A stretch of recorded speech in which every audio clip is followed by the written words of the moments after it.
اعوذ باللہ من الشیطان الرجیم بسم اللہ الرحمن الرحیم۔ سورۃ البقرہ دوسرا پارہ اور آیت نمبر 217 سے لے کر 220 تک آج کا ہمارا درس۔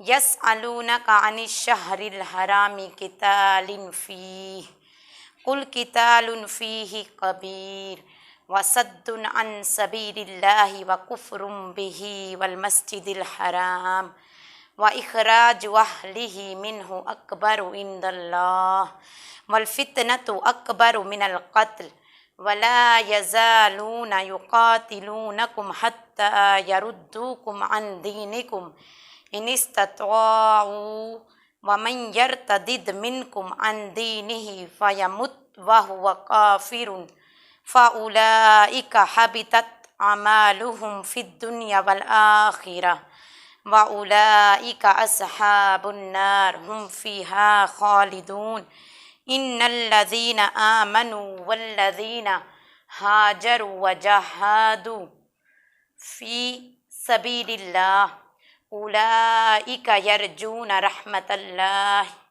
وَاللَّهُ غَفُورٌ رَحِيمٌ۔ صدق اللہ العظیم۔ یسألونک پوچھتے ہیں آپ سے، کا ضمیر آپ کی طرف ہے، یسألا سال سے سوال کرنا، یسألونک آپ سے سوال کرتے ہیں، ان بارے میں متعلق الشہر الحرام ماہ حرام کے متعلق۔ یہ پیچھے ہم نے دیکھا تھا کہ حرمت والے مہینے 4 ہیں، ذی القعدہ ہے، ذی الحج ہے، محرم ہے اور رجب ہے۔ تو ان 4 مہینوں میں جنگ کے متعلق آپ سے سوال کرتے ہیں۔ کل آپ کہیے، آپ فرما دیجئے، قتال فیہ ان میں جنگ کرنا کبیر کیا ہے؟ گناہ ہے۔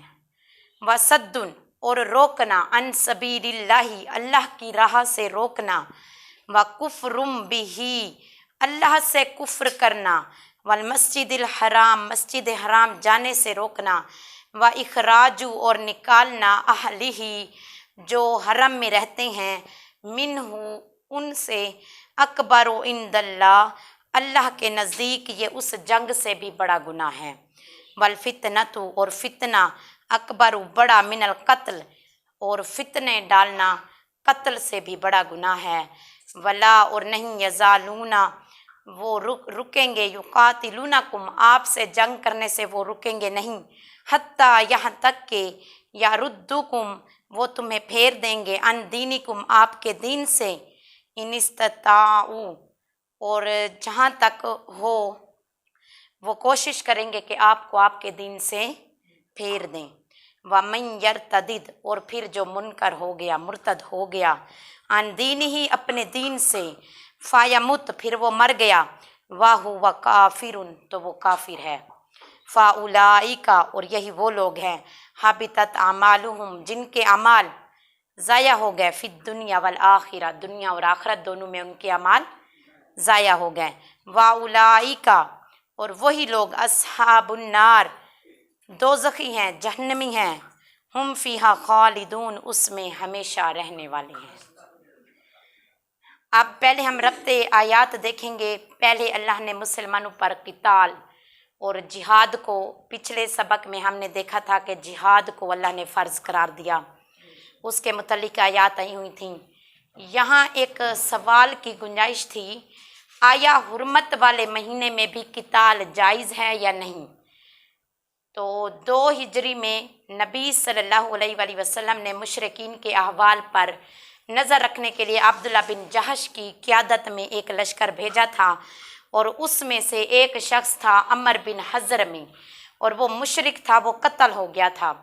تو اس میں مورخین نے اختلاف کیا کہ یہ لشکر جمادی الاخری میں بھیجا تھا یا رجب میں۔ بہرحال عمر بن حضرمی کا قتل رجب میں ہو گیا، اور رجب کون سا مہینہ ہے؟ حرمت والا مہینہ ہے۔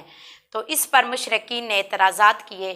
ایک طرف تو محمد صلی اللہ علیہ وسلم ہمیں دین پر عمل کرنے کی ترغیب دیتے ہیں، اور دوسری طرف پھر انہی مہینوں میں جنگ کرتے ہیں جن میں قتال کیا ہے؟ حرام ہے۔ تو یہ انہوں نے اعتراضات کیے۔ پھر اللہ پاک نے اس وقت یہ آیت نازل فرمائی، تو اس سے پہلے ہم یہ دیکھیں گے عبداللہ بن جہش جو لشکر لے کر گئے تھے اس کی تفصیل کیا ہے۔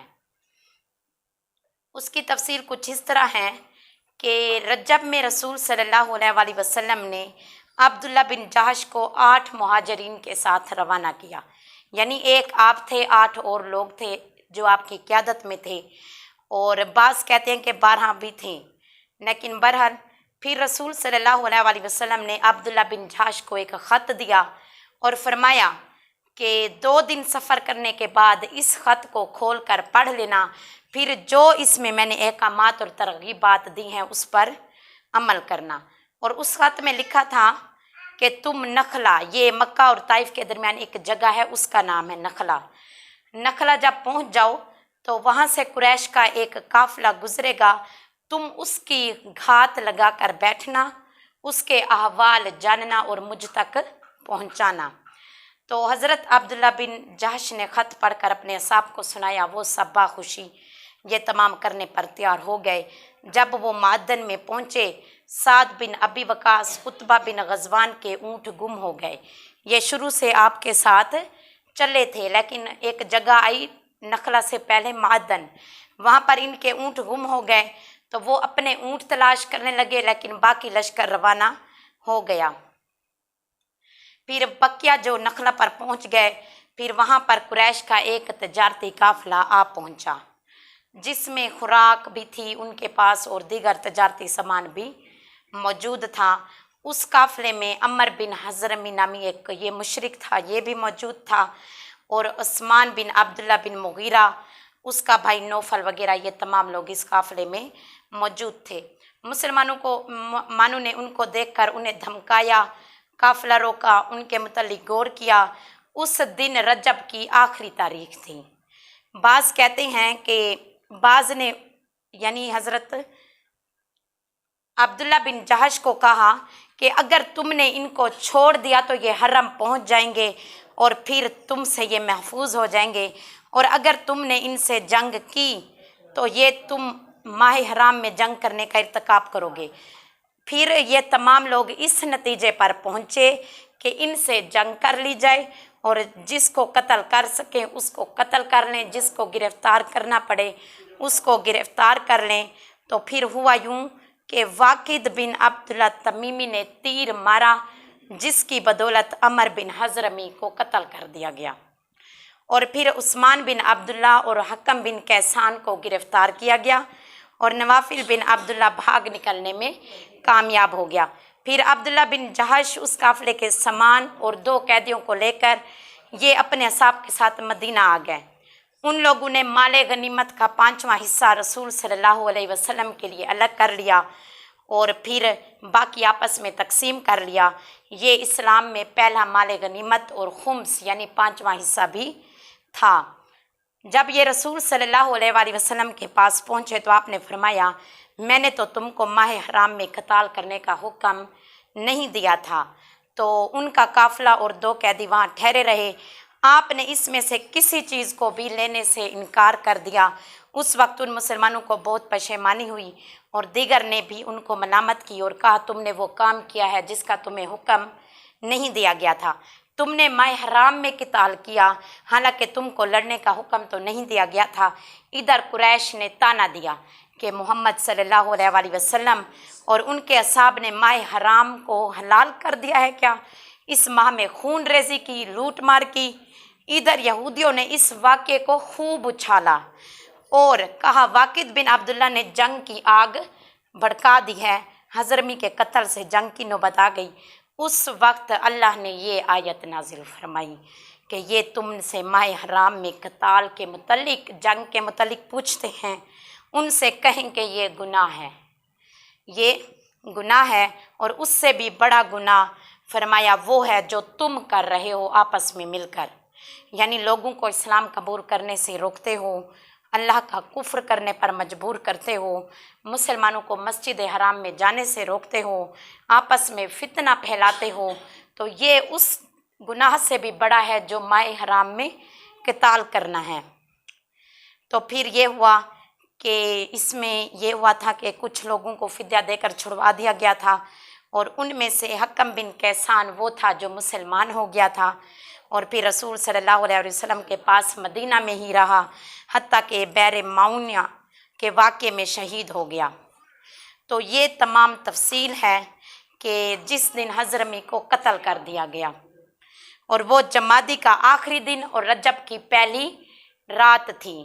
तो उसके मुतल्लिक अल्लाह ने ये आयत फरमाई थी, जब ये आपसे पूछें कि माहे हराम यानी हुर्मत वाले महीने में कत्ल करना कैसा है, तो फिर उसकी ये तमाम तफसील आई कि वो गुनाह है, लेकिन उससे बड़ा गुनाह फिर ये है कि तुम जो करते हो, जो काफिर और मुशरिक उस वक्त कर रहे थे, अल्लाह ने फरमाया बड़ा गुनाह तो तुम लोग कर रहे हो। तो इसलिए ये आयत अल्लाह ने नाजिल फरमाई थी। अब ये है कि 4 महीनों में जंग करना हराम है। कितने महीनों में? 4। एक है, 3 तो तरतीब से हैं, ज़िलक़दा, ज़िलहज्जा और मुहर्रम। ज़िलक़दा, ज़िलहज्जा, मुहर्रम, और एक रजब है। अब इनमें जंग करना क्यों हराम है मैं बताती हूँ कि ज़िलक़दा, ज़िलहज्जा और मुहर्रम ये 3 महीने एक तो तरतीब से हैं, दूसरा ज़िलहज्जा में किया जाता है हज। क्या किया जाता है? हज। और ज़िलक़दा में हज वाले जाते हैं, मुहर्रम में वापस आते हैं, यानी ये हज के सफ़र के आने और जाने के महीने हैं। इसीलिए अल्लाह ने इनमें जंग करना हराम करार दिया है। फिर एक रजब है, उसमें क्यों? उसमें लोग उम्रा के लिए जाते हैं। तो इसीलिए अल्लाह ने इन महीनों की हुर्मत जो है वो रखी है। और ये सिर्फ हमारी शरीयत में नहीं बल्कि हज़रत इब्राहीम अलैहिस्सलाम के दौर से ये महीने हुर्मत वाले कहलाते हैं, क्योंकि उनके महीनों में भी सफ़र के लिए हज सफ़र इन्हीं महीनों में बांधा जाता था और वापस आया जाता था, और रजब में उम्रे की तैयारी की जाती थी। फिर अल्लाह ने सूरत अत-तौबा की आयत नंबर 5 में फरमाया, फ़क़्तुलुल मुशरिकीन हैसु वजदतुमुहुम, तुम मुशरिकीन को जहाँ भी पाओ उन्हें कत्ल कर दो। तो इससे तो मालूम होता है कि किसी भी महीने में, किसी भी दिन, किसी भी वक्त मुशरिक को कत्ल किया जा सकता है। ये दलील दे रहे हैं। तो लेकिन ये है कि एक अता ने कहा कि ये हुर्मत मनसूख नहीं हुई थी, क्योंकि अल्लाह की कसम खाकर कहते थे कि लोगों के लिए हरम में और हुर्मत वाले महीनों में जंग करना जायज़ नहीं है। मदाफियाना जंग करनी पड़े, यानी पहले वो आकर हमला करें फिर आप अपना दिफा के लिए जंग करेंगे, वो जायज़ है। वरना ऐसी जंग जायज़ नहीं है कि पहले आप उन्हें दावत दें आओ हम जंग करें, तो ये हराम है। मदाफियाना जंग जो है वो जायज़ है, क्योंकि अल्लाह ने फरमाया इन महीनों में जंग करना क्या है? गुनाह कबीरा है। आप मदाफियाना अपनी जान माल की हिफाजत के लिए तो जंग कर सकते हैं, लेकिन खुद से जंग की पहल नहीं कर सकते। तो ये आयत इस सिलसिले में नाजिल हुई थी। फिर आगे अल्लाह ने फरमाया, जो शख्स अपने दीन से मुर्तद हो गया यानी फिर गया और वो हालत कुफ्र में ही मर गया, तो उन लोगों के नेक अमाल दुनिया और आखिरत दोनों में ज़ाया हो गए और ये लोग जहन्नमी हैं जिसमें वो हमेशा रहेंगे। अब बेशक मुर्तद होने से पहले वो बंदा बड़ा ही नेक नामी और परहेजगार बंदा था, लेकिन जब वो मुर्तद हो गया उसके पिछले तमाम नेक अमाल क्या हो जाएंगे? ज़ाया हो जाएंगे, अल्लाह ज़ाया कर देगा। फिर कहते हैं कि मुर्तद होता कौन है असल में? यहाँ उसकी तारीफ आई हुई है, जो मुसलमान साहिब अक्ल हो, मुकल्लफ हो और बग़ैर नींद और नशे के दीन इस्लाम से फिर जाए, यानी अपने पूरे होशो हवास में अक्ल रखते हुए मुकल्लफ होते हुए अपने दीन से फिर जाएगा, वो कौन होगा? मुर्तद होगा। और फिर एक और बात आई हुई है कि उसका कुफ्र इख्तियार करना कौलन हो या फेलन, यानी या तो वो कह के मैं काफिर हूँ, या अपना अमल ऐसा करे कि वो काफिर है, या फिर उसका कौल संजीदगी से हो या इस्तेहज़ान हो या अनादन हो, किसी भी तरीके से। यानी अगर उसने मजाक में भी कहा है कि मैं इस्लाम नहीं मानता, मैं काफिरों को मानता हूँ, तो वो काफिर हो जाएगा, बंदा मुर्तद हो जाएगा।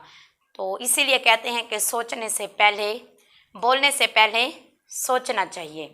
क्योंकि बाज़ औक़ात हमारे मुंह से ऐसे अल्फाज निकल जाते हैं जिनका हमें खुद भी अंदाज़ा नहीं होता कि वो हमारे लिए क्या सबब बनेंगे।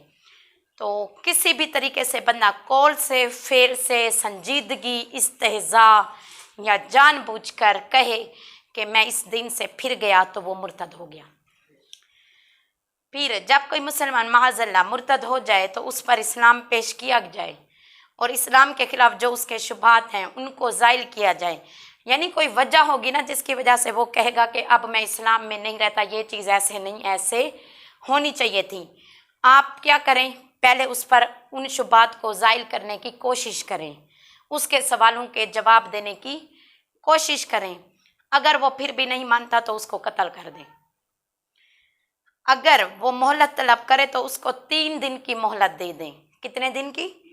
3 दिन की। हज़रत अली, हज़रत इब्न मसूद, हज़रत माज वो कहते हैं कि मुर्तद को कत्ल करना वाजिब है, ज़रूरी है, क्योंकि फिर वो अपने साथ औरों को भी तो मुर्तद कर सकता है, इसीलिए आप उससे एक मुर्तद को कत्ल कर दो। अब इसमें इजमा है, हज़रत अबू बकर, हज़रत उमर, हज़रत उस्मान, हज़रत अली, हज़रत माज, अबू मूसा, इब्न अब्बास, हज़रत खालिद से मुर्तद को कत्ल करने का हुक्म मनकूल है और इसका इनकार नहीं किया गया, लिहाजा कत्ल मुर्तद पर इजमा हो गया। यानी जो भी बंदा इस्लाम से फिर गया आप उसको कत्ल कर दो। इस पर कुरान और सुन्नत से भी दलाइल मिलते हैं। सूरत अल-फतह में आता है कि कुल्लिल मुखल्लफीन मिनल अराबी सतुदऔन इला कौमिन उली बासिन शदीदिन तुकातिलूनहुम औ युस्लिमून।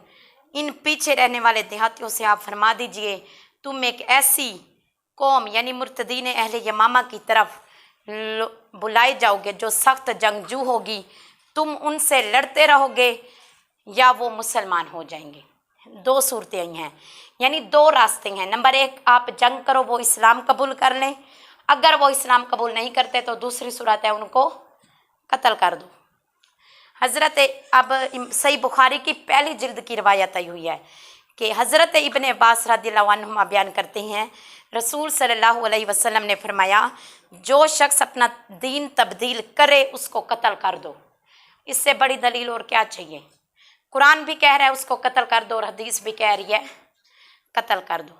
फिर मोता इमाम मालिक जो कि हदीस की सबसे पहली किताब है, इमाम मालिक ने उसको तालीफ़ किया, उसकी रिवायत आई हुई है। ज़ैद बिन असलम रज़ियल्लाहु अन्हु बयान करते हैं रसूल सल्लल्लाहु अलैहि वसल्लम ने इरशाद फरमाया जो शख्स अपना दीन तब्दील करे उसकी गर्दन उड़ा दो। तो मुर्तद को किसी भी सूरत में ज़िंदा नहीं रहने दिया जा सकता, क्योंकि वो अपनी तरह और लोगों को भी दीन से इनहराफ करने पर मजबूर कर सकता है। इसीलिए बेहतर ये है पहले उसको मोहलत दो 3 दिन की। अगर वो आपकी बात मान जाए, पहले इस्लाम पेश करो, उसके शक ज़ाहिर करो। अगर वो नहीं मानता आप उसको कहो कि हम तुम्हें कत्ल करने लगे हैं, वो फिर मोहलत मांगे, 3 दिन की मोहलत दे दो। अगर उसके बाद भी वो अपनी बात पे कायम रहता है यानी दीन से फिरा रहता है तो फिर हदीस और कुरान के मुताबिक उसकी गर्दन उड़ा दो। उसके बाद फरमाया बेशक जो लोग ईमान लाए, उन्होंने हिजरत की, अल्लाह की राह में जिहाद किया, वो लोग अल्लाह की रहमत की उम्मीद रखते हैं। अल्लाह बहुत बख्शने वाला बड़ा मेहरबान है। ये बात मैं शुरू से बता रही हूँ, अब आप लोगों को रट जानी चाहिए कि कुरान का जो एक तरतीब है वो बहुत खूबसूरत है। वो ऐसे कि पहले जहन्नुम से डराता है तो फिर जन्नत की खुशखबरी भी देता है। अगर अजाब की बात आती है तो फिर वहाँ जन्नत की नहरों की बात भी कर देता है। बेशक तो पहले अल्लाह ने उन लोगों का बयान किया जिनके लिए कत्ती यानी यकीनी तौर पर जहन्नुम है। फिर अल्लाह ने उनका बयान किया जो जन्नत की उम्मीद रखने के हकदार हैं। मुसलमानों पर पहले मक्का से मदीना की तरफ हिजरत करना क्या था? फ़र्ज़ था, और फ़तह मक्का के बाद ये हिजरत मनसूख हो गई। क्यों? क्योंकि नबी ने फरमाया फ़तह मक्का के बाद हिजरत नहीं है, लेकिन जिहाद और नियत बाकी है। अगर आपको ज़रूरत है आप जिहाद की नियत रखो। फिर जब कभी कहीं मक्का जैसे हालात पैदा हो जाएं, जैसा उस दौर में मक्का में हालात पैदा हुए थे, तो फिर बंदा क्या करे, वहाँ पर जिहाद को फ़र्ज़ करार दे दिया जाएगा। और हिजरत को भी, वैसे हिजरत किस सूरत में की जा सकती है? जब आपकी जान, माल, औलाद, आपके घर को दुश्मनों से पूरी तौर पर ख़तरा हो, आप अपनी जान माल औलाद सब कुछ बचाने के लिए अल्लाह की रज़ा की खातिर हिजरत कर जाएं, किसी और जगह चले जाएं जहां आपको ये ख़तरा ना हो, तब हिजरत क्या है, जायज़ है। अगली आयत है यसअलूनका अनिल खम्रि वल मैसिर कुल फ़ीहिमा इस्मुन कबीरुन व मनाफ़िउ लिन्नास व इस्मुहुमा अकबरु मिन नफ़इहिमा व यसअलूनका मज़ा युनफ़िक़ून कुलिल अफ़्व कज़ालिका युबय्यिनुल्लाहु लकुमुल आयाति लअल्लकुम ततफ़क्करून। ये आयत नंबर है 219 और सूरह अल बकरा की है। अब ये मैं याद दहानी क्यों करा रही हूँ कि इस आयत का तर्जमा ही कुछ ऐसा है, यसअलूना का लोग आपसे सवाल करेंगे, अन किसके बारे में, खम्री वल मैसर शराब और जुए के बारे में। लोग आपसे शराब और जुए के बारे में सवाल करेंगे, पूछेंगे। कुल आप कहिए फ़ीहिमा इन दोनों में इस्मुन कबीरुन बहुत बड़ा गुनाह है, व मनाफ़िउ लिन्नासी और लोगों के लिए कुछ फ़ायदे भी हैं, व इस्मुहुमा और उनका गुनाह अकबरु मिन नफ़इहिमा उनके फ़ायदे से फिर ज़्यादा बड़ा है। व यसअलूना का फिर वो सवाल करेंगे मज़ा युनफ़िक़ून के क्या चीज़ खर्च करें, कुल आप कहिए अल अफ़्व जो ज़रूरत से ज़ायद हो, कज़ालिका युबय्यिनुल्लाहु इसी तरह अल्लाह बयान करता है किस हम पर अपनी आयात रोशनियों को, दलीलों को, क्यों, लअल्लकुम ततफ़क्करून ताकि तुम तदब्बुर करो, फ़िक्र करो, उनको ध्यान से सुनो कि अल्लाह क्या कह रहा है। अब कुरान मजीद में खम्र शराब की तहरीम का बयान और ये उसकी पहली आयत है। 3 आयतें आएंगी शराब और जुए के बारे में। कितनी आयतें पूरे कुरान पाक की तफसीर में? ये अभी पहली पढ़ रहे हैं हम, जो कि सूरत अल बकरा की आयत नंबर है 219। तो इससे पहले जिहाद का बयान किया। अब अरब में ये था कि शराब बहुत आम थी, शराब का आम रवाज था। शराब और जिहाद दोनों साथ साथ नहीं चल सकते।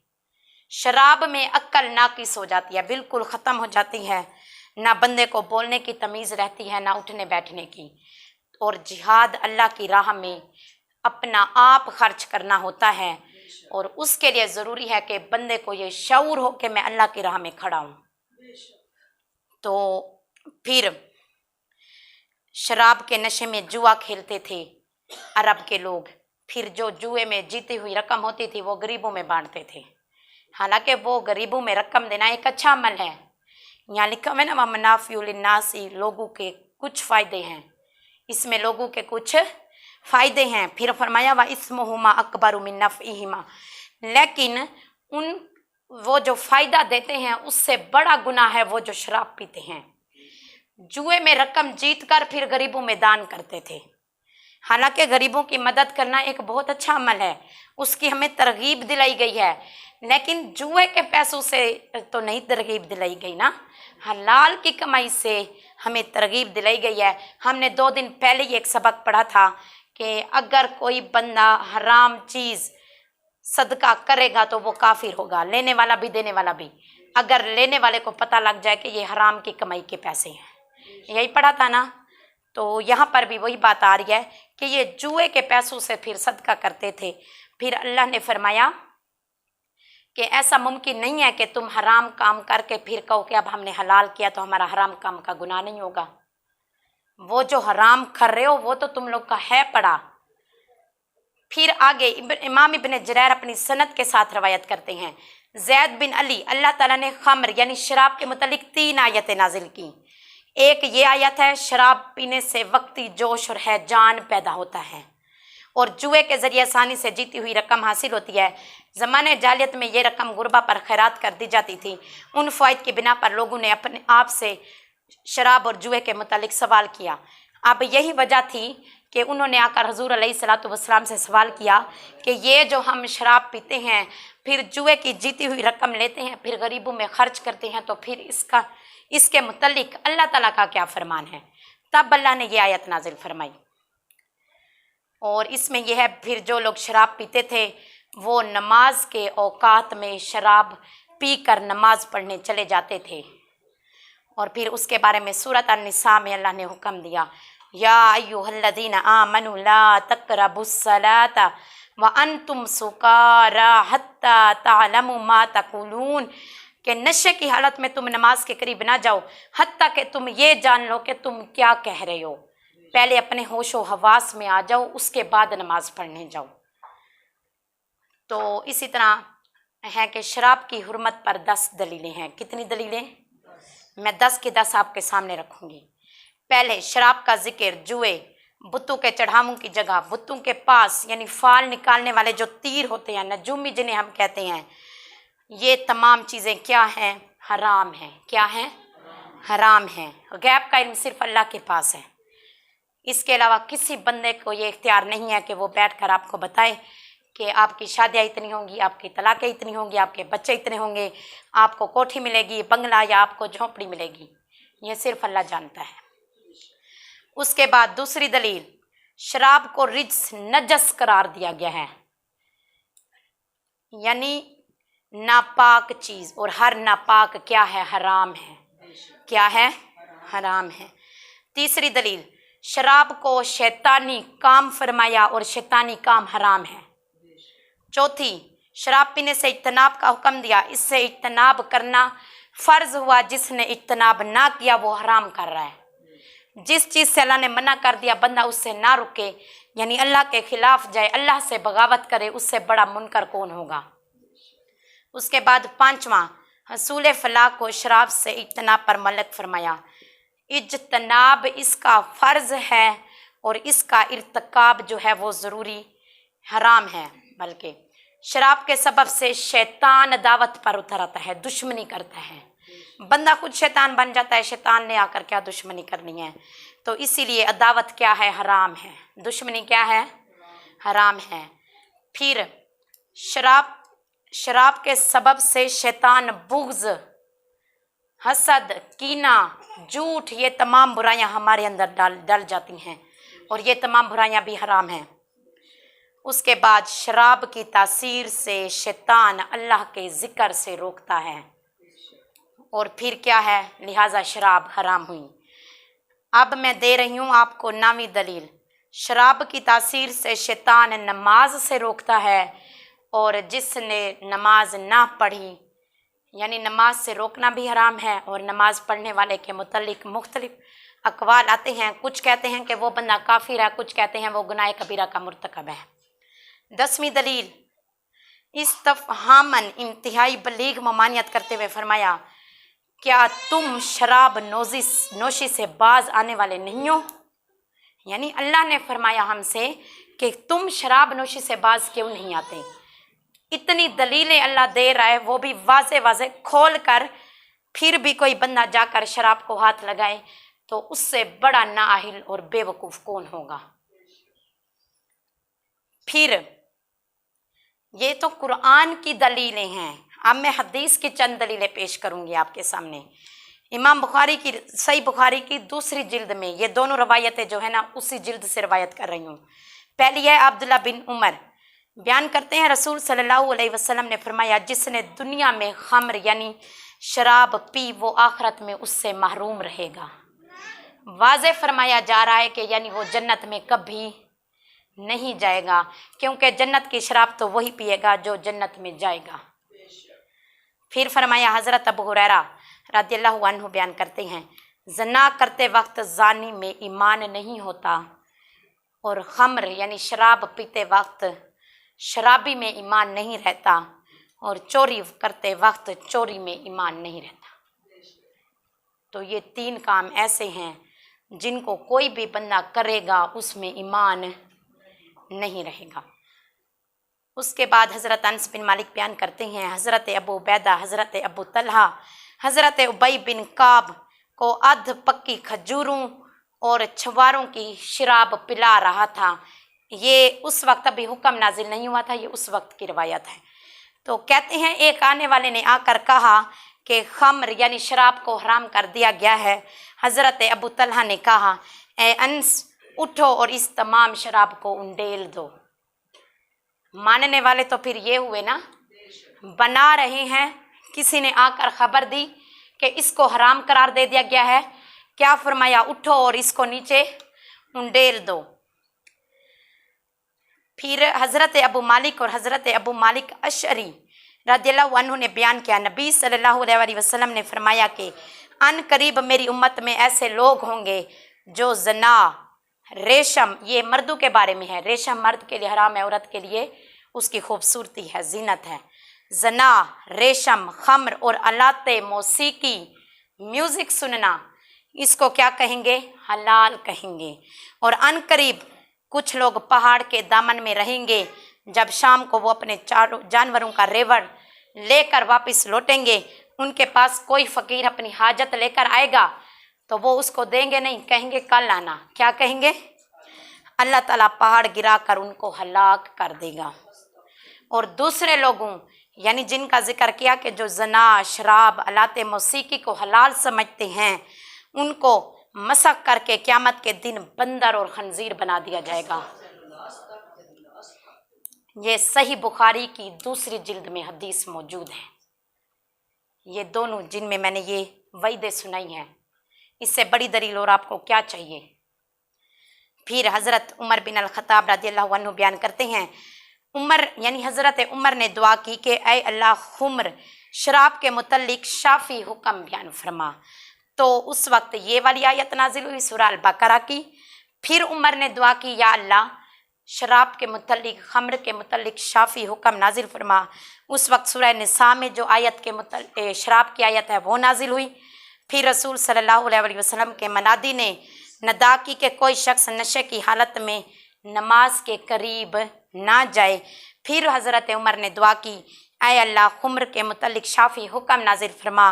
तब जो सूरत अल मैदा की आयत नंबर 90 है वो भी शराब के मुतल्लिक है, वो नाजिल हुई। उस वक्त हज़रत उमर ने कहा, हम बाज आ गए, यानी अब हम शराब के करीब नहीं जाएंगे, हम बाज आ गए। और एक रवायत में मैं मुताले में देख रही थी, आपने 3 मरतबा फरमाया, हम बाज आ गए, हम बाज आ गए, हम बाज आ गए। तो ये कुरान और अहदीस की रोशनी में शराब पीने वालों के मुतल्लिक में वाइदे हैं और सख्ती से ममानियत है कि शराब के करीब भी ना बैठो, हराम है। और हर हराम क्या है, नापाक है, और हर नापाक क्या है, हराम है। अल्लाह पाक हमें सही मानों में जो है समझने और फिर उस पर अमल करने की तौफीक अता फरमाए। उसके बाद अल्लाह ने इरशाद फरमाया कि ये आपसे सवाल करते हैं क्या चीज़ खर्च करें, आप कहिए जो ज़रूरत से ज़ायद हो। इसमें असल में ये जो खर्च का सवाल आया हुआ है वो इसीलिए आया हुआ है, जब हज़ूर अलैहिस्सलातु वस्सलाम से इन्होंने पूछा कि जुए से जो पैसे मिलते हैं वो हम गरीबों में देते हैं, अगर आप कहते हैं कि हम वो पैसे खर्च ना करें तो फिर हम कौन सी चीज़ अल्लाह की राह में खर्च करें। तब आप अलैहिस्सलातु वस्सलाम ने फरमाया, अफ़, जो ज़रूरत से ज़ायद हो उसको क्या करो, खर्च कर दो। फिर वो किस पर, और जिहाद के मुतल्लिक फरमाया कि जिहाद में अपना आप खर्च कर दो। वैसे भी जिहाद में इंसान अपना घर बार, औलाद, बीवी, बच्चे सब कुछ छोड़कर अल्लाह की राह के लिए निकलता है, और जिहाद से अफजल इसीलिए कोई भी ऐसी अल्लाह की राह में नेकी नहीं है। और फिर अल्लाह ने यह भी फरमाया कि उसका इवज़ यानी बदला, अब जिहाद के बराबर अगर किसी को सवाब चाहिए तो वो फिर अपने माँ बाप की क्या करे, खिदमत करे, उनको राज़ी रखने की कोशिश करे। फिर अल्लाह ताला का इरशाद है आयत नंबर 220, ये 19 में सारी बातें आई हुई हैं, और 220 है कि फिद दुनिया वल आखिरा, दुनिया में और आखरत में, वयसअलूना का, ये लोग आपसे पूछेंगे, अनिल यतामा, यतीम के बारे में। किसके बारे में? कुल, आप कहिए, इस्लाहुल लहुम खैरुन, उनकी खैर खाही करना बेहतर है। वाइन, और अगर तो खालितुहुम, उनका खर्च मुश्तरक कर लो, फ़इख्वानुकुम, तो कोई हरज नहीं, वो तुम्हारे क्या हैं, भाई हैं। वल्लाहु यालमुल मुफ़सिदा मिनल मुस्लिह, और अल्लाह जानता है कि कौन खैर खाही करने वाला है और कौन बद खाही करने वाला है। वलौ, और अगर, शाअल्लाहु, अगर अल्लाह चाहता, लआनतकुम, तो तुमको सख्ती में डाल देता। इन्नल्लाह, बेशक अल्लाह, अजीजुन हकीम, बहुत गालिब और बड़ी हिकमत वाला है। अब यतीम की कफालत के बारे में है ये आयत। मिसाल के तौर पर दो भाई हैं और दोनों की औलादें हैं, जदादे भी हैं। अब एक बच्चे का जो बाप है यानी बड़ा भाई फौत हो गया है और उसकी औलाद किसके पास जाएगी? उसके बेटों के पास जाएगी और वो यतीम होंगे। अब जो दूसरा भाई है वो उसकी जायदाद के साथ क्या सलूक करता है, ये उसके मुतालिक आयत है कि यतीमों का जो माल है वो तुम लोग किसी भी सूरत खाओ ना, उनके साथ ज़्यादती ना करो। अगर तुम इस नियत से, पहले तो ये मुशक्क़त है कि अब यतीम का चूल्हा अलग जले, उसका सालन अलग पके, तुम्हारा सालन अलग पके, तो इस तरह दो चूल्हे और दो खर्चे होंगे। लेकिन अगर तुम खैर खाही के साथ यतीम को अपने घर में रखो, उसके साथ कोई ज़्यादती ना करो, तो बेशक दीन में वो तुम्हारे भाई हैं। और फिर अल्लाह ने आगे खुद ही फरमाया है कि मैं आलिमुल गायब हूँ, मैं जानता हूँ कौन खैर खाही के साथ यतीम की परवरिश कर रहा है, कौन बदखाही के साथ। यानी अगर तुम्हारे दिल में उसके लिए कोई नफाक, कोई बुरी बात है, तो मैं अल्लाह जानता हूँ कि तुम किस नियत से उसको अपने घर में रख कर बैठे हो, उसकी दौलत की वजह से या उसको मेरे कहने पर सहारा देकर। तो यतीम की जो है यानी उसका माल किसी भी सूरत हड़प नहीं करना चाहिए कभी भी, क्योंकि ये कुरान कह रहा है कि यतीम के साथ अच्छे सलूक से रहो। वैसे भी यतीमों के वाली हमारे आका अलैहिस्सलातु वस्सलाम ने इरशाद फरमाया कि जो कोई यतीम बच्चे के सर पर हाथ फेरे, उसके हाथ के नीचे जितने बाल गुजरेंगे उसके उतने गुनाह बख्श दिए जाएंगे। तो यतीम की बहुत अहमियत है। अब कुछ लोग हम में से ऐसे हैं जो यतीमों का माल हड़प कर जाते हैं, सिर्फ दुनियावी लालच और गरज में, सिर्फ अपनी दुनिया को देखते हुए ख्याल नहीं करते। अल्लाह ने इन यतीमों के मुतालिक क्या हुक्म फरमाया है? अल्लाह कह रहे हैं उनके साथ खैर खाही करो, अच्छा सलूक करो, और अगर तुम उनके साथ बदखाही भी कर रहे होगे तो मैं अल्लाह जानने वाला हूँ तुम्हारे दिल में क्या चल रहा है। और यतीम के साथ बुरा करके कभी भी कोई ज़िंदगी में खुश नहीं रह सकता। और मकाफात की स्टोरीज़ भी चलती हैं, तो उनमें एक स्टोरी मैंने देखी थी, मुझे याद है, वो बच्ची होती है यतीम, तो उसका जो ताया होता है उसका सारा माल मतलब ले लेता है, उसकी गरीब के साथ शादी कर देता है। लेकिन इन रिटर्न मकाफात में जो उसका ताया होता है उसको ऐसी बीमारी लगती है नाउज़ बिल्ला कि वो कोई भी डॉक्टर उसको ठीक नहीं कर सकता। आखिर में वो उस बच्ची को बुलवाता है, उससे माफ़ी मांगता है, वो कहता है मुझे माफ़ कर दो। जब वो माफ़ करती है तो वहीं पर उसका दम निकल जाता है। तो कभी भी यतीम के साथ बुरा करने का सोचना भी नहीं चाहिए अगर आपको पता लगे। और अगर आपके रिश्तेदारों में कोई यतीम है तो उसका ज़्यादा ख्याल रखो। क्यों? एक उसकी यतीमी का और दूसरा ये कि वो आपका करीबी रिश्तेदार है। करीबी रिश्तेदारों की बहुत फजीलत है हमारे इस्लाम में, तो इसीलिए इन चीज़ों का ख्याल रखना चाहिए। आज यहाँ तक हमारा सबक भी ख़त्म हो गया, आयत नंबर 220 तक। अल्लाह से दुआ है कि अल्लाह हमें सही सुनने, समझने और उस पर अमल करने की तौफीक अता फरमाए। वमा अलैना इल्लल बलागुल मुबीन। सदक़ल्लाहुल अज़ीम।